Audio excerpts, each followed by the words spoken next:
Behind locked doors and almost 100 General Motors plants throughout the country lie thousands of secrets, military secrets that Hitler would give his best panzer divisions to know. For in these plants is being designed and built a large part of the avalanche of weapons that will break the back of the Axis.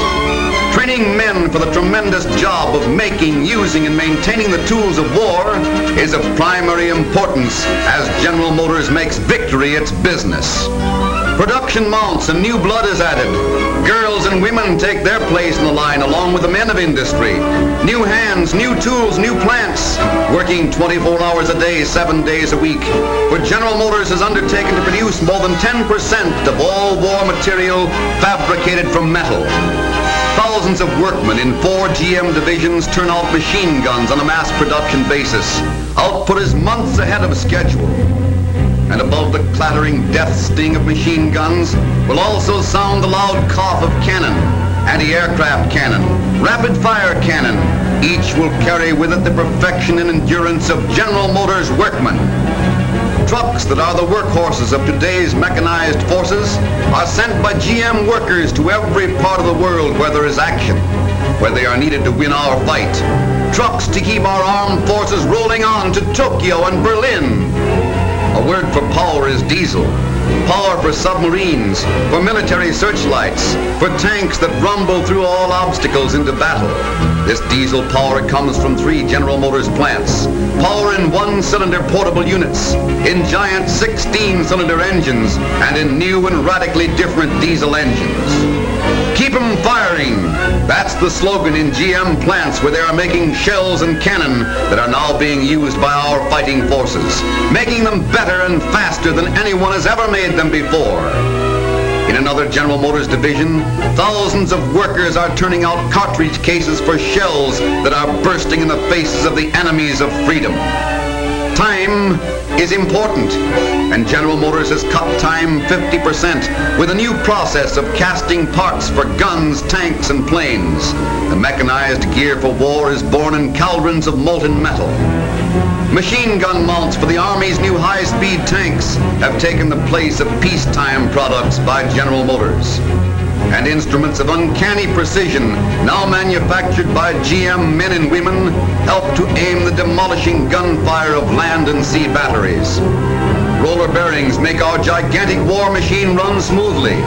Roller bearings for military trucks and diesel engines. Smaller bearings that ensure clock-like performance of delicate instruments. Bearings for America's mightiest battle wagons and for sleek sky fighters to keep them sailing, rolling, and flying on to victory. Machine tools, the master tools of industry and of victory, are made at a constantly increasing rate.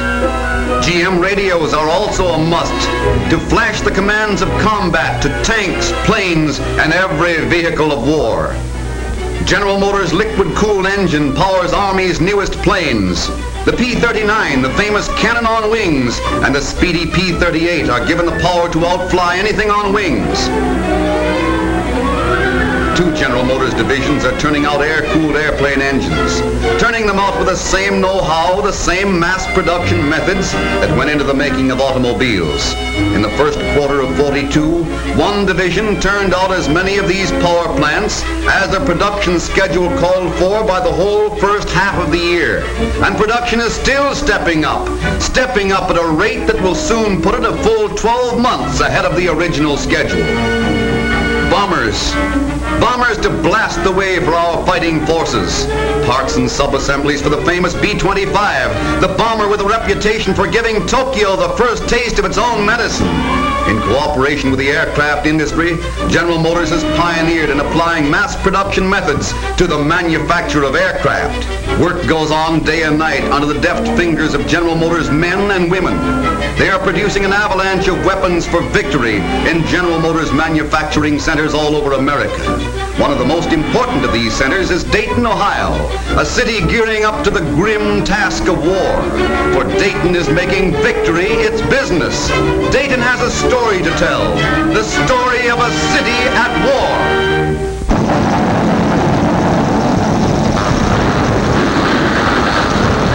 Yes, the people of Dayton make the implements of war. Dayton men and Dayton women put the guns, the ships, the planes, the tanks, the armored cars, and the bombs in the hands of American soldiers.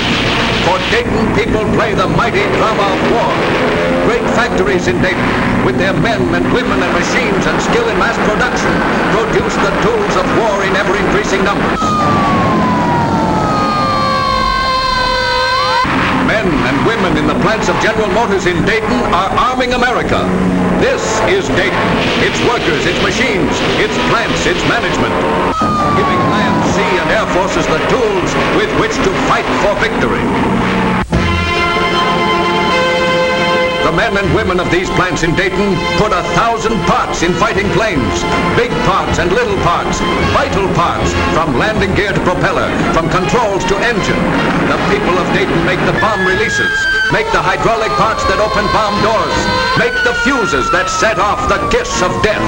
A gift from Mr. and Mrs. Dayton straight to the enemy.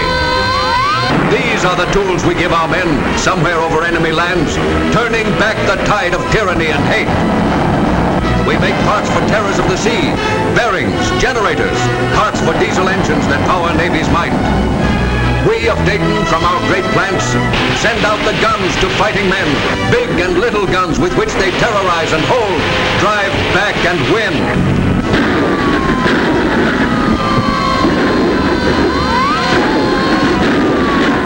We make the shells, right here in Dayton.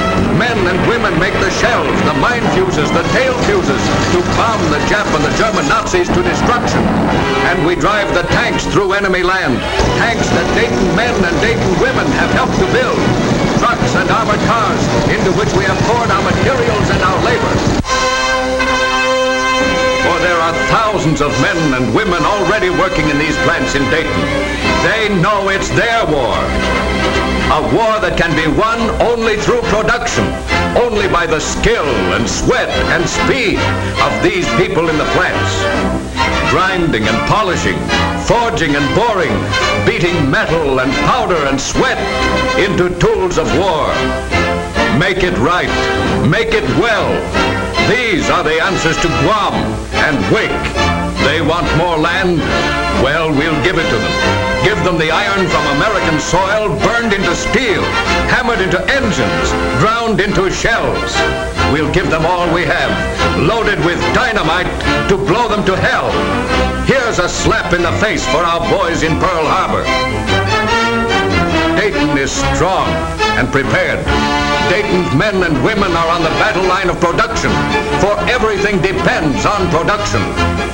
Men in Australia, men in Russia and China, men on every battlefront need production, and Dayton gives it to them. They tore up plants and built them new to do this job.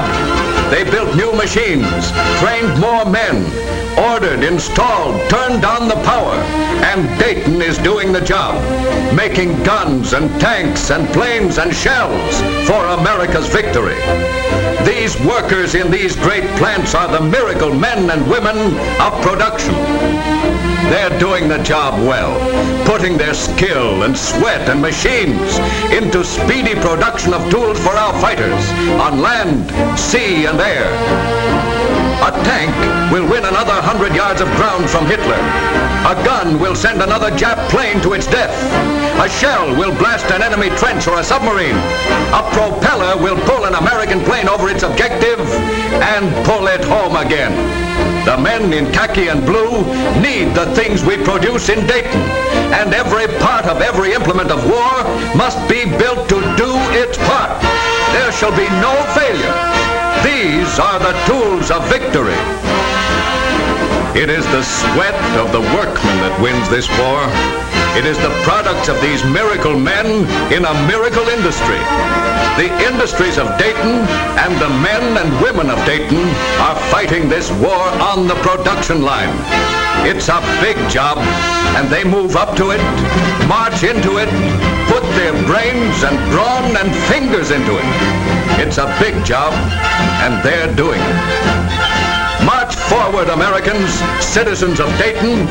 Every man and woman in every walk of life is behind the thousands of workers in these plants. March forward. Soon there'll be thousands more marching with you.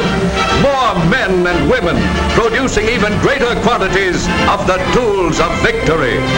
More men and women than ever before, producing for a war that will conserve our way of life.